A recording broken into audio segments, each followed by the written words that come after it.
భద్రావతి ఇంటికి వెళ్లి ప్రేమ ధీరజ్ల పెళ్లి విషయం బయట పెట్టిన కళ్యాణ్, రామరాజుని క్షమాపణ అడిగిన సేనాపతి విశ్వ. ఇంతకు ఏం జరిగింది? అసలు భద్రావతి ఇంటికి వెళ్లి ప్రేమ ధీరజ్ల పెళ్లి విషయం కళ్యాణ్ బయట పెట్టడం ఏంటి? మరి రామరాజుని సేనాపతి విశ్వ క్షమాపణ అడగడం ఏంటి? ఇదంతా కూడా వీడియోలో చూసి తెలుసుకునేద్దాం. ఇల్లు ఇల్లాలు పిల్లలు అప్కమింగ్ ఎపిసోడ్స్లో ఏం జరగబోతుందో ముందుగా తెలుసుకోవాలి అనుకుంటే వీడియోని లైక్ చేసి ఛానల్ని సబ్స్క్రైబ్ చేసుకోండి. మొత్తం ఇది చూసుకున్నట్లయితే ఇంకా భద్రావతి వాళ్ళ ఇంటికి వచ్చిన పెళ్లి చూపుల వాళ్ళు కట్నం ఎంత ఇస్తారు అంటూ సేనాపతి అడగగానే మీకు మేము కట్నం ఇవ్వాలా? మీ ఇంటికి ఆడపిల్లనివ్వడమే ఎక్కువ, పైగా కట్నం అడుగుతున్నారా? మీ ఇంట్లో ఏ ఆడపిల్లకు శ్రవ్యంగా పెళ్లి చేశారు? ఏ భద్రావతి గారు మీ చెల్లెలు ఎవరితోనో లేచిపోయిందంట కదా?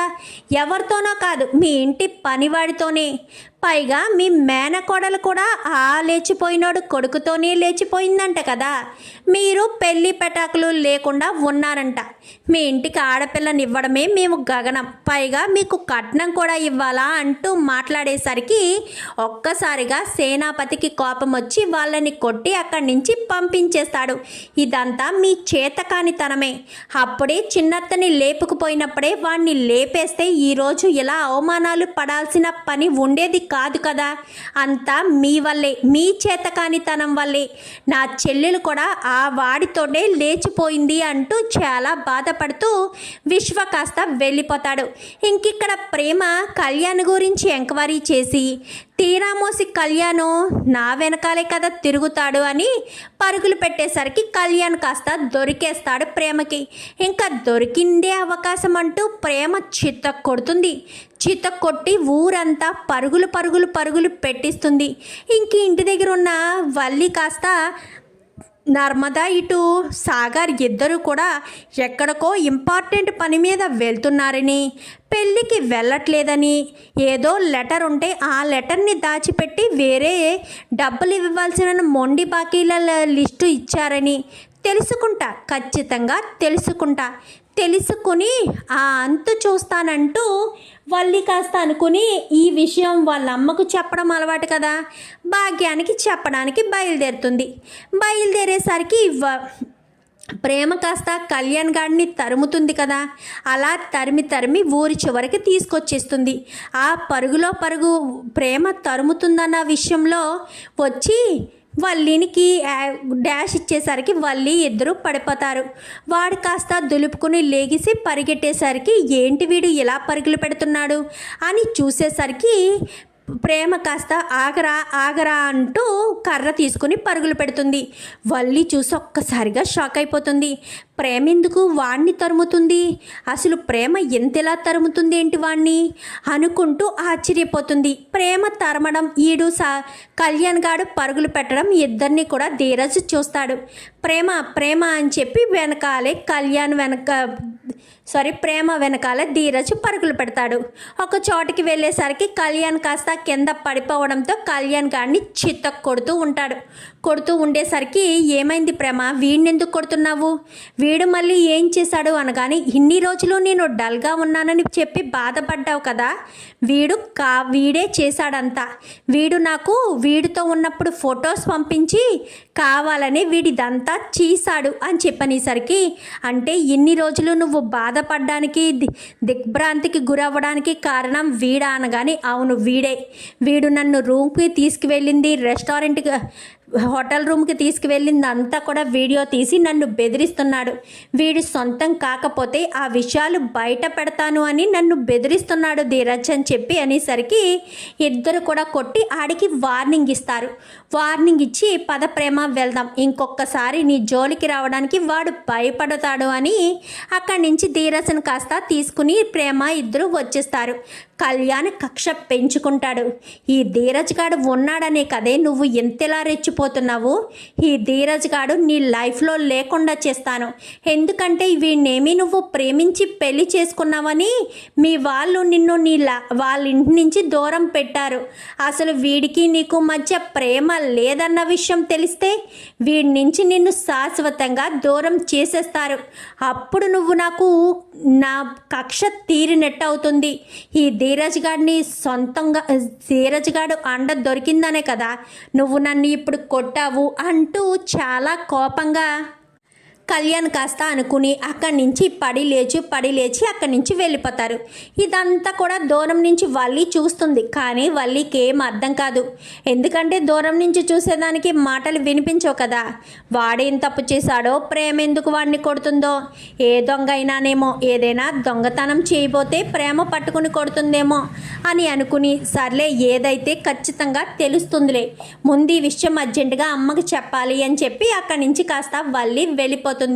కళ్యాణ్ దెబ్బలకి మందు రాసుకుని వదిలిపెట్టను ప్రేమ, నిన్ను వదిలిపెట్టను. ధీరజ్కి నీకు మధ్య జరిగిన పెళ్లి విషయం నేను మీ ఇంట్లో చెప్పేస్తాను. మీ ఇంట్లో మీ పెళ్ళి ఏ ముహూర్తాన ఏ రకంగా జరిగిందో చెప్పేస్తాను ప్రేమ. చెప్పేసి మీ ఇద్దరిని శాశ్వతంగా విడగొట్టేస్తాను. ఈ ధీరజ్ గాడు ఉన్నాడనే కదా ఓ తెగ రెచ్చిపోతున్నావు నువ్వు. చెప్తాను, నిన్ను ధీరజ్ని విడదీయకపోతే నా పేరు కళ్యాణే కాదు అని చెప్పి మాట్లాడేసరికి ఇంకా దెబ్బలన్నీ తగ్గాక వెళ్దామని కళ్యాణ్ కాస్త ఆగుతాడు. ఇంకా ఎగ్జామ్ రాయడానికి వెళ్ళాడు కదా సాగర్, ఎగ్జామ్ ఎలా రాసావు సాగర్ అంటూ మాట్లాడేసరికి బాగానే రాశాను, కానీ కొంచెం టెన్షన్గా ఉంది నర్మదా అని చెప్పాను. కానీ ఏం కాదు, నువ్వు ఎలాంటి టెన్షన్ పడకు, తెలియని వాటిని ఏమీ టచ్ చేయలేదు కదా, తెలిసినవన్నీ రాసావు కదా అనగానే తెలిసినవే రాశాను, తెలియని టచ్ చేస్తే మళ్ళీ మైనస్ మార్కులు ఉంటాయి కదా అని చెప్పాను. కానీ అదే చెప్పాను నీకు, ఇందులో ప్లస్ మార్కుల కంటే మైనస్ మార్కులు పోవడంతో చాలామంది ఫెయిల్ అయ్యారు, అందుకే తెలియనివేమీ టచ్ చేయొద్దు అని చెప్పాను అనగానే సరే నర్మదా అని చెప్పి ఇంకా నేను మెల్లికి వెళ్ళొస్తాను అనగాని సరే వెళ్ళిరా, ఎవరికి ఏ అనుమానం రాలేదు కదా అని చెప్పాను. కానీ ప్రజెంట్ అయితే రాలేదు, తర్వాత విషయం తర్వాత చూసుకోవాలి అని చెప్పాను. కానీ సరే నువ్వు వెళ్ళు, నాకు ఆఫీస్కి టైం అవుతుంది, నేను ఆఫీస్కి వెళ్తాను అంటూ నర్మద కాస్త ఆఫీస్కి వెళ్ళిపోతుంది. ఇంకా ప్రేమ ధీరజ్ ఇద్దరు ఇంటికి వచ్చేసి గదులు తలుపులు వేసి అసలు ఏం జరిగింది ప్రేమ అని చెప్పాను. కానీ మొత్తం విషయం చెప్పుకొస్తుంది. మరి ఈ విషయం నాకు ముందే చెప్పొచ్చు కదా అనగానే నేను చెప్పడానికే వచ్చాను కదా ధీరజ్, నువ్వు నా మాట విన్నావా? మా అన్నయ్యతో గొడవ పడి నా మాట వినలేదు, అందుకే నేను ఏం చేయాలో అర్థం కాలేదు. నువ్విచ్చిన ధైర్యంతోనే కళ్యాణ్ గారికి ఎదురు తిరగాలి అనుకున్నాను, అందుకని వాడు ఎక్కడున్నాడో తెలుసుకుని వాడి ముందుకు వెళ్ళి వాడిని ఎదుర్కొన్నాను అని చెప్పాను. కానీ మంచి పని చేసావు, ధైర్యంగా ఉండాలి, ఎప్పుడు నువ్వు ఇదే ధైర్యం మెయింటైన్ చేయి, వాడు నిన్ను దరిదాపుల్లో కూడా రాడు. అయినా నువ్వేం తప్పు చేసావు, వాడి చేతిలో మోసపోయేవే తప్ప వాడు నిన్ను ఏమీ చేయలేడు అని చెప్పి ఇంకా ధీరజ్ కాస్త ధైర్యం చెప్తాడు. ఇంకా కొన్ని రోజులు కళ్యాణ్ సైలెంట్గానే ఉంటాడు. సైలెంట్గా ఉన్న తర్వాత ఇంకిక్కడ భద్రావతి వాళ్ళు కోపం పెంచుకుంటారు వీళ్ళ మీద. ఏదొకటి రామరాజు కుటుంబాన్ని ఏదొకటి చెయ్యాలి, నాకు పెళ్ళి జరగకుండా చేస్తున్నాడు కదా ఆ రామరాజు కుటుంబాన్ని ఉనికి లేకుండా చేయాలి అన్న ఉద్దేశంతో చాలా కోపంగానే ఉంటాడు విశ్వ, ఇటు సేనాపతి ఇద్దరు కూడా. ఎట్టి పరిస్థితుల్లో వదిలిపెట్టకూడదని. అప్పుడే కళ్యాణ్ గాడు లోపలికి వస్తాడు. కళ్యాణ్ లోపలికి వచ్చేసరికి ఎవడ్రా నువ్వు, ఏం మాట్లాడకుండా సరాసరి ఇంట్లోకి వచ్చేస్తున్నావేంటి అని చెప్పనేసరికి మీకొక విషయం చెప్పాలి, మీరు ఆ ఎదురింటి రామరాజు కుటుంబం మీద కోపంతో ఉన్నారు కదా, ప్రేమ ధీరజ్ గారిని పెళ్లి చేసుకుంది అని మీకు చాలా కోపం ఉంది కదా అని చెప్పనగానే అవును, నువ్వెవడ్రా, నువ్వెందుకు ఇక్కడికి వచ్చి అడుగుతున్నావు ఇవన్నీని అని చెప్పనేసరికి ప్రేమ ధీరజ్ ఇద్దరు ప్రేమించి పెళ్లి చేసుకున్నారని మీరు అనుకుంటున్నారు అని చెప్పాను. కానీ అనుకోవడం ఏంట్రా అనుకోవడం, వాళ్ళిద్దరూ ప్రేమించే కదా పెళ్లి చేసుకున్నారు అని చెప్పనేసరికి మీరు పొరపాటు పడుతున్నారు. ప్రేమ ధీరజ్ ఇద్దరు ప్రేమించి పెళ్లి చేసుకోలేదు, ప్రేమను కావాలనే ధీరజు ప్రేమకు ఇష్టం లేకపోయినా బలవంతంగా పెళ్లి చేసుకున్నాడు అని చెప్పాను. కానీ ఏంట్రా ఏం వాగుతున్నా నువ్వు, ప్రేమకి ఇష్టం లేకుండా ధీరజు బలవంతంగా తాళి కడితే ప్రేమ ఎందుకు సైలెంట్గా ఊరుకుంటుంది అని చెప్పనేసరికి ఎందుకంటే ఊరుకోవాలి, ఊరుకుని సిచ్యువేషన్ అక్కడ నేను కల్పించాను కాబట్టి అనగానే ఏంటి నా చెల్లెలికి ఊరుకునే సిచ్యువేషన్ కల్పించావా? ఇంతకీ ఎవడ్రా నువ్వు అని చెప్పాను. కానీ మీ ఇంటి నుంచి ప్రేమను పెళ్ళి జరుగుతుంటే తీసుకువెళ్ళిపోయిన వాడిని నేనే. ప్రేమను నిజానికి ప్రేమించిన వాడిని నేనే. ప్రేమ నేను ప్రేమించుకున్నాము అని చెప్పనేసరికి ఒక్కసారిగా విశ్వకు కోపం వస్తుంది. కానీ అక్కడ కోపాన్ని ప్రదర్శిస్తే అసలు విషయం తెలియదని విశ్వ చేతిని కాస్త భద్రావతి పట్టుకుంటుంది. ప్రేమను నువ్వు ప్రేమించడం ఏంటి అని చెప్పాను. కానీ అవును, ప్రేమను నేనే ప్రేమించాను. ప్రేమను ఇష్టపడి ప్రేమించలేదు. ప్రేమ వెనకాల డబ్బు ఉందని ప్రేమించాను. ప్రేమను తీసుకువెళ్ళడం కోసం ఇక్కడికి వచ్చినప్పుడు ప్రేమ నగలు కూడా నేను తీసుకుని వెళ్ళిపోయాను. అలా తీసుకువెళ్ళి ప్రేమను వేరే వాళ్ళకి అమ్మేద్దామనుకున్న క్షణంలో ధీరజ్ గాడు వచ్చి ప్రేమ హోటల్ రూమ్లో బందీగా ఉన్న టైంలోనే ప్రేమకు ఇష్టం లేకుండా ధీరజ్ గాడు ప్రేమ మెడలో తాళి కట్టాడు. అలా వాడు తాళి కట్టడం వల్లే ప్రేమ ధీరజ్కి భారీగా మారింది. మరి ఆ నగలు అనగానే నగలు తీసుకుని నేను దూరంగా వెళ్ళిపోయాను. నేను ఎక్కడున్నానన్న విషయం తెలుసుకుని ప్రేమ ధీరజ్ ఇద్దరూ నా దగ్గరికి వచ్చి నన్ను చితకొట్టి ఆ నగలు మొత్తం ధీరజే తీసుకుని వెళ్ళిపోయాడు. నాకు ఒక్క నగ కూడా నా దగ్గర లేదు. నగలన్నీ ధీరజ్ దగ్గరే ఉన్నాయి అని చెప్పనేసరికి అప్పుడు విశ్వ చెయ్యి వదలడంతో విశ్వ చిత్త కొడతాడు. ఏంట్రా, నా చెల్లిని మోసం చేసి నా చెల్లి వెనక ఉన్న ఆస్తిని కొట్టేయాలి అన్న ఉద్దేశంతో నా చెల్లికి ఇంట్లో పెళ్లి జరుగుతుందని తెలిసి నా చెల్లిని ఇంట్లోంచి లేవదీసుకుని వెళ్ళిపోయావా? నువ్వు నా చెల్లిని వేరే వాళ్ళకి అమ్మబోతే అది ధీరజ్ గాడు కాపాడి తన జీవితాన్ని నిలబెట్టడం కోసం ఇంట్లోంచి ఎవరితోనో లేచిపోయింది అన్న చెడ్డ పేరు ఉండకూడదు అన్న ఉద్దేశంతో ఆ ధీరజ్ గాడు మా చెల్లి మెడలో తాళి కడితే నువ్వు దాన్ని తప్పుగా అర్థం చేసుకుని ఇప్పుడు నా చెల్లిని ధీరజ్ గాడు మోసం చేసి పెళ్లి చేసుకున్నాడు అని చెప్పడానికి వచ్చావా? ఇన్ని రోజులు మాకు ఈ నిజాలన్నీ తెలీదురా.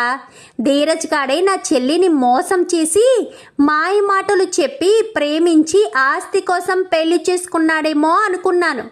ఇంతకీ ధీరజ్ నీ నుంచి నా చెల్లిని కాపాడడం కోసం పెళ్లి చేసుకున్నాడన్న విషయం తెలీదు అని చెప్పనేసరి అని సేనాపతి ఇద్దరు చేత కొట్టేసరికి కళ్యాణ్ గడు కాస్త అక్కడి నుంచి వెళ్ళిపోతాడు. ఎప్పటికైనా అర్థమైందా ఆ రామరాజు కుటుంబంలో వాళ్ళు ఎంత మంచి వాళ్ళో? రామరాజు భద్రావతిని ప్రేమించి పెళ్లి చేసుకున్నాడు. కానీ ధీరజ్ అయితే ప్రేమ జీవితాన్ని కాపాడడం కోసం పెళ్లి చేసుకున్నాడు. ప్రేమ లేచిపోయింది అనే చెడ్డ పేరు లేకుండా పెళ్లి చేసుకున్నాడు. అసలు ఏం జరిగిందో తెలుసుకుండ్రా. అసలు ఏం జరిగిందో తెలుసుకుని ఆ రామరాజుకి ఆ ధీరజ్కి క్షమాపణ చెప్పండ్రా. ఆడపిల్ల జీవితం నాశనం కాకుండా కాపాడడంతో పాటు అదే హోటల్ రూమ్కి ఎవరైనా వచ్చినా లేక నీ చెల్లెల్ని ఎవరైనా తీసుకువెళ్ళిపోయి అమ్మేసినా అప్పుడు నీ చెల్లెలి పరిస్థితి ఏమై ఉండేది? నీ చెల్లెలు ఇప్పుడు ఎదురింట్లో కనిపిస్తుంది కాబట్టి నువ్వు ఇలా మాట్లాడుతున్నావు. అదే నీ చెల్లెలు ఎక్కడుందో ఎలా ఉందో తెలియని పరిస్థితిలో ఉంటే నీ బ్రతికేమవుతుంది? నీ చెల్లెలు బ్రతికేమవుతుంది? వెళ్ళండ్రా, వెళ్ళి అసలు విషయం తెలుసుకోండి. బహుశా ఈ విషయం రామరాజుకు కూడా తెలియదనుకుంటా. ఇదంతా వేదవతి చేసుంటుంది. వెళ్ళండ్రా, క్షమాపణ అడిగి వేదవతిని మెచ్చుకోండ్రా అని చెప్పనేసరికి ఇంకా ఇద్దరు కూడా వెళ్తారు. అందరూ కూడా వెళ్తారు. వెళ్ళేసరికి రామరాజు అని పిలిచనేసరికి ఏంటి మళ్ళీ నా కుటుంబం మీదకి దండెత్తడానికి వచ్చారా? మళ్ళీ నా కుటుంబం ఏం తప్పు చేసిందని మీరంతా వేలెత్తి చూపించడానికి వచ్చారు? చెప్పండి ఎందుకు వచ్చారు అని చెప్పనేసరికి మేము ఏం తప్పు చేశామో, ఎన్ని రోజులు ఎంత పెద్ద పొరపాటు చేశామో తెలుసుకున్నాము. అందుకే నిన్ను నీ కుటుంబానికి క్షమాపణ చెప్పడానికి వచ్చాము. ఎక్కడున్నాడు ధీరజ్, ప్రేమ అని చెప్పనేసరికి ఎందుకు వచ్చారు అని చెప్పాను. కానీ నన్ను క్షమించు ధీరజ్, నీ మీద నాకు చాలా కోపం పెరిగింది. ఎందుకంటే నా చెల్లెల్ని నాకు దూరం చేశావని. నిజానికి నువ్వు ఏ తప్పు చేయలేవని చెయ్యలేదని, నా చెల్లెల్ని నువ్వే కాపాడావన్న విషయం తెలిసాక నాకు చాలా సంతోషం అనిపించింది అని చెప్పనేసరికి, ఏం మాట్లాడుతున్నారు మీరు అని చెప్పాను. కానీ ఏం మాట్లాడుతున్నామా, అసలు విషయం ఏంటో తెలుసుకున్నాను. ప్రేమ ధీరజ్కి మధ్య పెళ్లి జరగడానికి కారణం ఏంటో తెలుసుకున్నాము అని చెప్పనేసరికి, ఏంటి ప్రేమ ధీరజ్ పెళ్లి జరగడానికి కారణమేముంది, వాళ్ళిద్దరూ ప్రేమించి పెళ్లి చేసుకున్నారు కదా అని చెప్పాను. కానీ లేదు రామరాజు, ప్రేమ ధీరజ్ ప్రేమించి పెళ్లి చేసుకోలేదు. అదేంటి, ప్రేమ ధీరజ్ ప్రేమించి పెళ్లి చేసుకోలేదని నువ్వెలా చెప్తున్నావు, వాళ్ళు ప్రేమించే కదా పెళ్లి చేసుకున్నారు అని చెప్పనేసరికి, ఏంటి భద్రావతి మాట్లాడవేంటి, ఏంటి వేదవతి మాట్లాడవేంటి, ప్రేమ ధీరజ్ ప్రేమించి పెళ్లి చేసుకున్నారా, అసలు వీళ్ళిద్దరి పెళ్ళి ఏ పరిస్థితుల్లో అయిందో నాకు తెలీదు.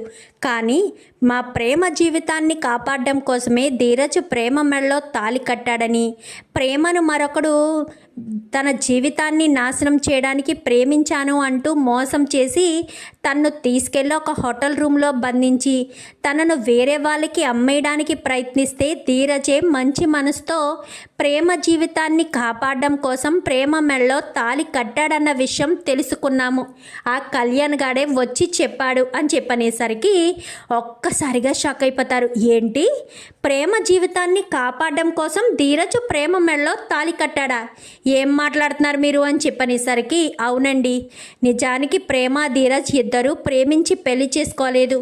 అసలు ఏం జరిగిందంటే అంటూ మొత్తం జరిగిన విషయం అంతా చెప్పేసరికి, ఇంత జరిగిందా, మాకు విషయాలేమీ తెలియక నిన్ను నీ కుటుంబాన్ని ధీరజ్ని బంగారం కోసము నా కూతురు దగ్గర ఉన్న డబ్బుల కోసమే మీరు ఇదంతా నాటకమాడి పెళ్లి చేసుకున్నారని తప్పుగా అర్థం చేసుకున్నాను. నన్ను క్షమించు, నేను ఎంత పెద్ద పొరపాటు చేశానో ఇప్పుడు అర్థమైంది. ప్రతి క్షణం నిన్ను నీ కుటుంబాన్ని అవమానిస్తూ ఉన్నా నువ్వు ఇదేమీ మనసులో పెట్టుకోకుండా నా ఇంటి ఆడపిల్ల జీవితం కాపాడడం కోసం నీ కొడుకు నీకు ఇచ్చిన మాటను కూడా తప్పి నా కూతురి మెడలో తాళి కట్టాడు. నాకు చాలా సంతోషంగా ఉంది. ఇన్ని రోజులు నీ పెంపకం గురించి నీ గురించి తప్పుగా మాట్లాడాను. నీదయ్యా గొప్ప పెంపకం. నువ్వే గనక నీ కొడుకుని ఇంత సంస్కారంగా పెంచకపోయి ఉంటే ఈరోజు నా కూతురి జీవితం బాగుపడేది కాదు. ఎవరు ఎలా పోతే నాకెందుకు అని స్వార్థంగా ఆలోచిస్తే ఈరోజు నా కూతురు మనిషి రూపంలో కాకుండా ఫోటో రూపంలో నా ఇంట్లో ఉండేది. జీవితాంతం నా కూతుర్ని దూరం చేసుకున్నాననే బాధ, క్షోభ మేము అనుభవించేవాళ్ళం. కేవలం నీ కొడుకు కారణంగానే నా కూతురు ఈరోజు బ్రతికుంది.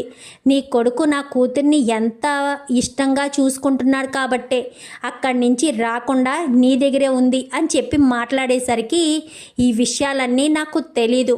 ఏంట్రా ధీరజ్, ఇదంతా నిజమానగానే నన్ను క్షమించు నాన్న. ఆ రోజు అమ్మ చెప్పబట్టే ప్రేమ మెడలో తాళి కట్టాను. నిజానికి ప్రేమ అంటే నాకు అప్పుడు చాలా ద్వేషం. కానీ నీకు ఇచ్చిన మాట తప్పడం ఇష్టం లేదు. ఒక పక్క ఆడపిల్ల జీవితం, తన ఆ పుట్టింటి కుటుంబం ఏమైపోతుంది. ఇలా ప్రేమను పోలీస్ స్టేషన్లో బ్రోతల కేసులో అరెస్టు చేస్తే నా పుట్టింటి వాళ్ళంతా ఆత్మహత్య చేసుకుంటారు అని అమ్మ భయపడడంతో నేను తప్పని పరిస్థితిలో మీ మాట కాదని మీకు ఇచ్చిన మాటను తప్పి ప్రేమ మెడలో తాళి కట్టాను నాన్న, నన్ను క్షమించండి అంటూ ధీరజ్ కాస్త రామరాజు కాళ్ళు పట్టుకునేసరికి, తప్పు చేస్తే కదరా నువ్వు నా కాళ్ళు పట్టుకుని క్షమాపణ అడగడానికి, ఒక ఆడపిల్ల జీవితాన్ని, ఒక ఆడపిల్ల భవిష్యత్తుని నువ్వు కాపాడి నువ్వు నన్ను క్షమాపణ అడుగుతున్నావేంట్రా. ఎప్పుడూ నా మీద దుమ్మెత్తి పోసేవాళ్ళు ఈరోజు నా ఇంటికి వచ్చి నా కొడుకు చేసిన గొప్ప పనిని నా ముందు పొగుడుతూ ఉంటే నువ్వు ప్రేమ మెడలో తాళి కట్టినందుకు నిన్ను చాలా రోజులు తప్పుగానే అర్థం చేసుకున్నాను. బాధ పెట్టాను, నిన్ను కొట్టాను, తిట్టాను. ఎందుకంటే ఆ కుటుంబం వాళ్ళు ఎప్పటికే నన్ను వేధిస్తున్నారు. ఆ వేదన నీకు జీవితాంతం ఉండకూడదని. కానీ నువ్వు చేసిన ఈ మంచి పనికి నాకు చాలా గర్వంగా ఉంది, నాకు చాలా సంతోషంగా ఉంది. నా కొడుకు ఒక ఆడపిల్ల జీవితాన్ని కాపాడడానికి నిర్ణయం తీసుకుని గొప్ప పని చేశాడు అని నాకు చాలా చాలా హ్యాపీగా ఉంది అని చెప్పి ఇంకా రామరాజు కాస్త ధీరజ్ని హత్తుకుంటాడు. ఇంకా ధీరజ్ దగ్గరికి వెళ్ళి, విశ్వ ఇటు సేనాపతి ఇద్దరు కూడా నమస్కారం చేసి మరీ క్షమాపణ చెప్తారు. అయ్యో మీరు నాకు క్షమాపణ చెప్పడం ఏంటి అనగానే, అల్లుడిగా మిమ్మల్ని నేను ఎప్పుడూ గౌరవించాలి, నన్ను క్షమించు బావా అంటూ ఇంకా విశ్వ కూడా అనేసరికి చాలా సంతోషపడతారు. మీ ఇద్దరు మా ఇంటికి రావచ్చు, ఎప్పుడైనా రావచ్చు, ఎప్పుడైనా వెళ్ళొచ్చు. మీరిద్దరూ నీ కొడుకులు చేసిన పనికి నేను మీ మీద పెంచుకున్న కక్షను మొత్తానికి వదిలేస్తున్నాను. నా చెల్లెలికి కూడా ఇన్ని సంవత్సరాలు పుట్టిల్లు లేకుండా చేశాను, నన్ను క్షమించు వేదవతి అని చెప్పి భద్రావతి కూడా క్షమాపణ అడిగేసరికి అందరూ కూడా కలిసిపోతారు. ప్రేమ ధీరజుల పెళ్లి వల్ల వీళ్ళిద్దరి మధ్య ఇంకా గొడవ పెరిగినా, ఇంకా అసలు ప్రేమ మెళ్ళో ధీరజు తాళి కట్టడానికి అసలు కారణం తెలుసుకుని అంతా కూడా చాలా సంతోషపడేసరికి రెండు కుటుంబాలు కలిసి చాలా సంబరాలు చేసుకుంటూ ఉంటారు. ఇంకా వీళ్ళందరికీ ఆ ఇంట్లో భోజనాలు ఏర్పాటు చేసి ప్రేమ ధీరజ్కి శాస్త్రోక్తంగా మొదటి రాత్రి ఏర్పాటు చేయడంతో అప్పుడు ప్రేమ తన మనసులోని మాటని చెప్తుంది. ఇన్ని రోజులు ధీరజ్ కూడా అసలు ప్రేమ మీద ఎలాంటి ఫీలింగ్ లేదని అనుకున్నాడు, కానీ ఎప్పుడైతే ప్రేమ తన మనసులోని ఫీలింగ్ చెప్తుందో అప్పుడే ధీరజ్కి కూడా తన మనసులోని ఫీలింగ్ అయితే బయటికి వస్తుంది. ఇంకా అప్పుడు అనుకుంటారు, నిజంగా మనిద్దరి పెళ్ళి దేవుడు నిర్ణయించిన పెళ్ళి కాబట్టే మనం ముందు నుంచి కొట్టుకుంటున్నా తిట్టుకుంటున్నా ఇప్పుడు మనిద్దరం చాలా సంతోషంగా ఉన్నాము అని చాలా సంతోషపడతారు. ఇద్దరు కూడా చాలా హ్యాపీగా ఉంటారు. ప్రేమ ధీరజ్ అయితే ఇన్ని రోజులు మన ఇద్దరి మధ్య చాలా గొడవలు వచ్చాయి, మన కుటుంబాల మధ్య గొడవలు వచ్చాయి, ఇప్పుడు మన పెళ్ళి ఈ రెండు కుటుంబాలని ఒకటి చేసిందంటే నాకు చాలా ఆశ్చర్యంగా ఉంది, నాకు చాలా సంతోషంగా కూడా ఉంది అని చెప్పి ప్రేమ ధీరజులు ఇద్దరు కూడా వాళ్ళ జీవితాన్ని మొదలు పెడతారు. ఇంకా వీళ్ళంతా సంతోషంగా ఉంటే చూడని శ్రీవల్లి మాత్రం ఇదేంటిది ఇలా జరిగింది, ప్రేమ ధీరజుల వల్ల ఇంట్లో వాళ్ళు శాశ్వతంగా విడిపోతారు అనుకుంటే రెండు కుటుంబాలు ఒకటైపోయి సంబరాలు చేసుకుంటున్నారు. సంబరాలు రేపన్న రోజున నా విషయం బయటపడితే నా పరిస్థితి ఏమవుతుందో అని చెప్పి శ్రీవల్లి కాస్త అనుకుంటుంది. ఇంకా సాగరు నర్మద అయితే మొత్తానికైతే ప్రేమ ధీరజుల పెళ్లి విషయం, అసలు ఈ పెళ్ళి ఎలా జరిగింది ఏంటో అందరికీ తెలిసిపోయింది. ఎలాంటి ఇబ్బంది లేకుండా అంతా చాలా హ్యాపీగా జరిగింది అని చెప్పి చాలా సంతోషపడుతూ ఉంటారు. ఇంకా అంతా హ్యాపీగా జరుగుతున్న సమయంలో ఇంకా కళ్యాణ్ గారు మాత్రం చిచి ఇదేంటిది, ఈ రెండు కుటుంబాలని ప్రేమను ధీరజ్ని శాశ్వతంగా విడదీయాలి, వీళ్ళ మధ్య ఇంకా గొడవ పెంచాలి, ప్రేమను ధీరజ్ నుంచి శాశ్వతంగా వాళ్ళ ఇంటికి తీసుకువెళ్ళిపోవాలి అని నేను ప్లాన్ చేసి ప్రేమ ధీరజ్ల పెళ్ళి వెనక ఉన్న రహస్యాన్ని చెప్తే వీళ్ళేంటి అన్నీ మర్చిపోయి ప్రేమ ధీరజ్లను ఒకటి చేయడంతో పాటు రెండు కుటుంబాలు ఒకటైపోయాయి. ఇలా జరగకూడదే, ఇలా జరిగితే అస్సలు కుదరదే, ఇలా జరగకూడదనే అనుకున్నాను, కానీ ఇలాగే జరిగిపోయింది అని చెప్పి ఇంకా ఈ కళ్యాణ్ గడ్ కాస్త అనుకుంటాడు. అంతా కూడా చాలా సంతోషపడిపోతుంది. ఇంకా ధీరజ్కి అయితే అత్తవారింట్లో చాలా గౌరవం దక్కుతుంది. ఎందుకంటే ప్రేమ అంటే అందరికీ ఇష్టమే కదా. సో ప్రేమతో పాటు ధీరజ్ కూడా చాలా గౌరవం ఇచ్చి చాలా ప్రేమగా చూసుకుంటారు. అలాగే ఈ అల్లుడిని కూడా చాలా చక్కగా చూసుకుంటారు.